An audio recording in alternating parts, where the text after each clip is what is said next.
ಕೋಡುಬಳೆ ಅಂದ್ರೆ ಅಡುಕಲೆ. ಬಸ್ಗಳಿಲ್ಲದೆ ಶಾಲೆಗೆ ಹೋಗಲು ಪರದಾಟ. ವಿದ್ಯಾರ್ಥಿಗಳು ಪರದಾಡ್ತಾ ಇದ್ದಾರೆ ಬಸ್ ಇಲ್ಲದೆ. ಕೊಪ್ಪಳ ತಾಲೂಕಿನ ಕೆರೆಹಳ್ಳಿ ವಿದ್ಯಾರ್ಥಿಗಳಿಗೆ ಸಂಕಷ್ಟ ಎದುರಾಗಿದೆ. 3 ಕಿಲೋಮೀಟರ್ ನಡ್ಕೊಂಡೇ ಹೋಗಬೇಕಾದಂತಹ ಸ್ಥಿತಿ.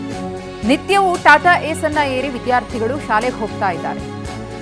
ಬಸ್ ವ್ಯವಸ್ಥೆ ಇಲ್ಲ ಅಂದ್ರೆ ಅದೆಂತಹ ಗತಿಯಲ್ಲಿ ಒಂದು ಆಡಳಿತ ವ್ಯವಸ್ಥೆ ಇದೆ ಅನ್ನೋದನ್ನು ನಾವು ಪ್ರಶ್ನೆ ಮಾಡಬೇಕಾಗುತ್ತೆ. ಗಮನಿಸ್ತಾ ಇದ್ದೀರಿ, ವಿದ್ಯಾರ್ಥಿಗಳು 3 ಕಿಲೋಮೀಟರ್ ನಡ್ಕೊಂಡು.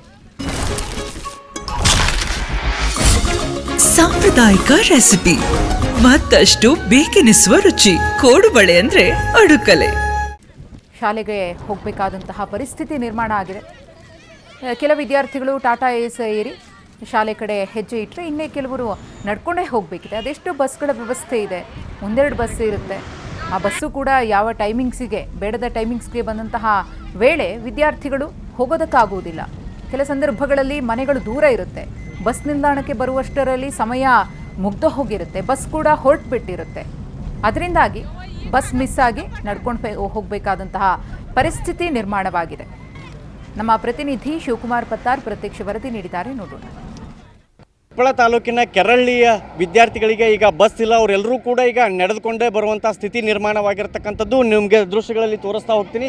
ಇವರೆಲ್ಲರೂ ಕೂಡ ಕೊಪ್ಪಳ ತಾಲೂಕಿನ ಕೆರಹಳ್ಳಿ ನಿವಾಸಿಗಳು, ಅಂದರೆ ವಿದ್ಯಾರ್ಥಿಗಳು. ಇವರು ಬೂದಗುಂಪ ಸರ್ಕಾರಿ ಹಿರಿಯ ಪ್ರೌಢಶಾಲೆಗೆ ಹೋಗ್ತಾರೆ. ಕೆರಹಳ್ಳಿಯಿಂದ ಬೂದಗುಂಪಗೆ ಸುಮಾರು 2.5 3 ಕಿಲೋಮೀಟರ್ ಆಗುತ್ತೆ. ಇವ್ರಿಗೆ ಪ್ರತಿದಿನ ಬೆಳಗ್ಗೆ ಹೋಗುವಾಗಲೂ ಕೂಡ ಮತ್ತು ಸಂಜೆ ವಾಪಸ್ ಶಾಲೆ ಬಿಟ್ಟ ನಂತರ ಕೂಡ ಇವ್ರಿಗೆ ಬಸ್ ಇಲ್ಲ. ಬಸ್ ಇಲ್ಲ ಹಿನ್ನೆಲೆಯಲ್ಲಿ ಈಗ ಇವರು ಪ್ರತಿದಿನ 2 3 ಕಿಲೋಮೀಟರ್ ನಡ್ಕೊಂಡೇ ಬರುವಂಥ ಸ್ಥಿತಿ ನಿರ್ಮಾಣವಾಗಿರ್ತಕ್ಕಂಥದ್ದು. ಜೊತೆಗೆ ಖಾಸಗಿ ವೆಹಿಕಲ್ಗಳು ಬಂದರೆ ಅವ್ರನ್ನ ಡ್ರಾಪ್ ಕೇಳಿ ಆ ವೆಹಿಕಲ್ನಲ್ಲಿ ಇವರೆಲ್ಲರೂ ಕೂಡ ಬರ್ತಕ್ಕಂಥದ್ದು. ಸರ್ಕಾರಕ್ಕೆ ಈ ಹಿಂದೆ ಹಲವಾರು ಬಾರಿ ಮನವಿ ಮಾಡಿದರೂ ಕೂಡ ಇವ್ರಿಗೆ ಬಸ್ನ ಕೊರತೆಯಾಗಿದೆ. ಸಮರ್ಪಕ ಬಸ್ ಇಲ್ಲ. NH ಪಕ್ಕ ಇರತಕ್ಕಂತಹ ಕೆರಹಳ್ಳಿ ಮತ್ತು ಬೂದಗುಂಪ ಅಂದಾಜು 2 3 ಕಿಲೋಮೀಟರ್ ಆಗುತ್ತೆ. ಈ ವಿದ್ಯಾರ್ಥಿಗಳು ಸುಮಾರು 50 ಜನ ವಿದ್ಯಾರ್ಥಿಗಳು ನಿತ್ಯ ಶಾಲೆಗೆ ಹೋಗ್ತಾರೆ. ಸರ್ಕಾರಿ ಹಿರಿಯ ಪ್ರೌಢಶಾಲೆ ಜೊತೆಗೆ ಸರ್ಕಾರಿ ಪ್ರಾಥಮಿಕ ಶಾಲೆ ಇರ್ಬೋದು. ಕೆರಹಳ್ಳಿಯ ಸುಮಾರು 50ಕ್ಕೂ ಹೆಚ್ಚು ವಿದ್ಯಾರ್ಥಿಗಳು ಶಾಲೆಗೆ ಹೋಗ್ತಾರೆ. ಅವರೆಲ್ಲರೂ ಕೂಡ ನಿತ್ಯ ಈಗ ನಡೆದುಕೊಂಡು ಬರುವಂತಹ ಸ್ಥಿತಿ ನಿರ್ಮಾಣವಾಗಿರ್ತಕ್ಕಂಥದ್ದು. ಪ್ರತಿದಿನ ಬೆಳಗ್ಗೆ ಮತ್ತು ಸಂಜೆ ಶಾಲೆ ಬಿಟ್ಟ ನಂತರ ಅವರೆಲ್ಲರೂ ಕೂಡ ನಡೆದುಕೊಂಡೇ ಬರ್ತಾರೆ. ಇಲ್ಲಿ ವಿದ್ಯಾರ್ಥಿಗಳು ಇದ್ದಾರೆ, ನಾನು ಅವ್ರನ್ನೇ ಮಾತಾಡಿಸ್ತೀನಿ. ಈಗ ಏನು ಸಮಸ್ಯೆ ಆಗುತ್ತಮ್ಮ ನಿಮ್ಗೆ? ಎಷ್ಟು ಕಿಲೋಮೀಟರ್ ನಡೀತೀರಿ ನೀವು ದಿನ? ನಾವು ದಿನ 3 ಕಿಲೋಮೀಟರ್ ನಡೀತೀವಿ ಸರ್. ಅದಕ್ಕೆ ನಮ್ಗೆ ಭಾಳ ತೊಂದರೆ ಆಗುತ್ತದೆ. ಏನಾರ ಹೇಳಿದರೆ ಸ್ಟ್ರೈಕ್ ಮಾಡೋಕ್ಕೆ ಹೋದರೆ ಮೈ ಮೇಲೇ ಗಾಡಿ ಆದ್ರಿ ಸರ್. ಅದಕ್ಕೆ ನಾವು ಸ್ಟ್ರೈಕ್ ಹೇಳಿದ್ರು ಒಟ್ಟು ರೆಸ್ಪೆಕ್ಟೇ ಇಲ್ಲ, ಏನಿಲ್ಲ ಸರ್. ನಾವು ಹೆಂಗೆ ಹೋಗ್ಬೇಕು ಸರ್? ಸ್ಕೂಲಿಗೆ ಹೋದ್ರೂ ಅಕಸ್ಮಾತ್ ಯಾವ್ದಾರ ಗಾಡಿ ಬಂದು ಗುದ್ದಿದ್ರೆ ನಾವು ಎಲ್ಲಿ ಹೋಗ್ಬೇಕು ಸರ್? ಇದು ಸಲುವಾಗಿ ಎಲ್ಲ ಹುಡುಗರು ಶಾಲೆನೇ ಬಿಟ್ಟಾವ ಸರ್. ಎಷ್ಟೊಂದು ಜನ ಶಾಲೆನೇ ಬಿಟ್ಟಾರೆ. ಇಲ್ಲಿ MLA DC ಅವ್ರಿಗೆ ಏನು ಹೇಳ್ತೀರಿ? ಸರ್ಕಾರದವ್ರಿಗೆ ಏನು ಹೇಳ್ತೀರಿ? ಬಸ್ ಬೇಕಾ ಬೇಡ ನಿಮ್ಗೆ? ಸರ್ ಬೇಕು ಸರ್, ನಮಗೆ ಬಸ್ ಬೇಕು. ಅವರೇ ನಾನು ಸ್ಟ್ರೈಕ್ ಮಾಡೋಕ್ಕೆ ಹೋದ್ರೆ ಮೈ ಮೇಲೇ ಗಾಡಿ ಹತ್ತು ಸರ್. ಏನು ಮಾಡ್ಬೇಕು ನಾವು? ಈಗೆಲ್ಲ ಮತ್ತು ಶಕ್ತಿ ಯೋಜನೆದಾಗೆಲ್ಲ ಹೆಣ್ಮಕ್ಳು ಫ್ರೀ ಅಡ್ಡಾಡ್ತಾರ. ಈಗ DK ಶಿವಕುಮಾರ್ ಅವರು ಎಲ್ಲ ವಿದ್ಯಾರ್ಥಿಗಳಿಗೂ ಫ್ರೀ ಅಂತ ಹೇಳ್ಯಾರ, ಉಚಿತವಾಗಿ ಅಡ್ಡಾಡ್ಬೋದು.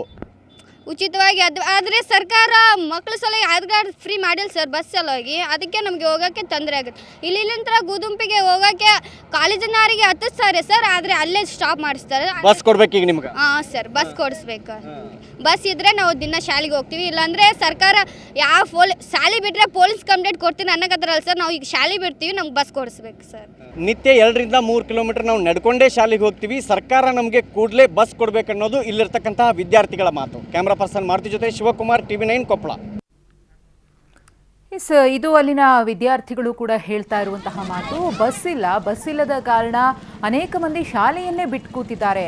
ನೀವೇನೋ ಉಚಿತ ಪ್ರಯಾಣಕ್ಕೆ ಅನುಕೂಲ ಮಾಡಿಕೊಟ್ಟಿದ್ದೀರಿ, ಆದರೆ ಬಸ್ ಇದ್ರೆ ತಾನೇ ಉಚಿತ ಪ್ರಯಾಣ ಮಾಡೋಕ್ಕಾಗೋದು. ಬಸ್ಸೇ ಇಲ್ವಲ್ಲ ಅಂತ ಹೇಳಿ ವಿದ್ಯಾರ್ಥಿಗಳು ಪ್ರಶ್ನಿಸ್ತಿದ್ದಾರೆ. ಕೋಡುಬಳೆ ಅಂದ್ರೆ ಅಡುಕಲೆ.